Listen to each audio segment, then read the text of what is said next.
you're not allowed to keep much money or property and still get Medicaid to pay for nursing home care. But you are allowed to keep something, and the amounts just went up. Here to make sure that you keep all you're entitled to is my law partner, Mike Solomon. Hi, Laura. So, hi, Mike. What's changed to let our viewers keep more of their assets? Well, most of the changes impact married couples. Basically, let's say the husband goes into a long-term care facility. We add up all the assets at that point. And except we don't have to include the house, we don't have to include a car, and we don't have to include basic personal effects. You take that amount, you add it up, and they're allowed to keep 1/2 of it. The other half they have to spend down.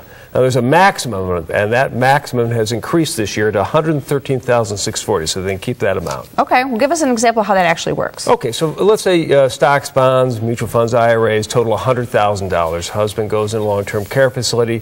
Spouse can keep $50,000 of it. But let's say the amount is $300,000. Half of that's $150,000.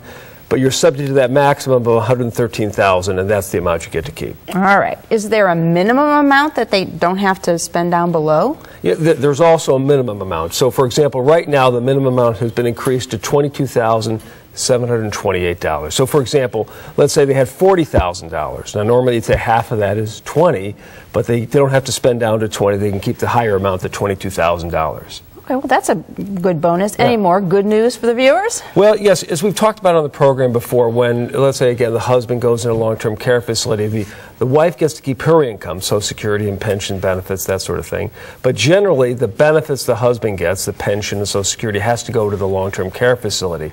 Now, because that can put a big burden on the community spouse, the law allows the community spouse to keep a certain minimum amount so that she can live. So, and that means, for example, right now the minimum is $1,800 per month, and the new law with expenses that, the change in expenses allows you to keep an amount up to $2,841 a month. So if you're below that amount, you get to get some of the institutionalized spouse's income. Okay, we've got an example here. Yes, for example, let's say the spouse in the community has $500 a month in income. Her husband, let's get this $2,200 from Social Security. She's below $1,800, so she gets to take $1,300 of the husband's assets and keep that income, and keep that each month. Okay, well, that helps on a monthly basis then too. All right, that's good information. Medicaid's not overly generous, and you can't keep much if you or your spouse have to go to a nursing home. But you can keep something. Make sure you know your rights. My thanks to Mike Solomon. Call Budish, Solomon, Steiner, and Peck at 1-888-236-5173 for more information, or to schedule a speaker for your organization.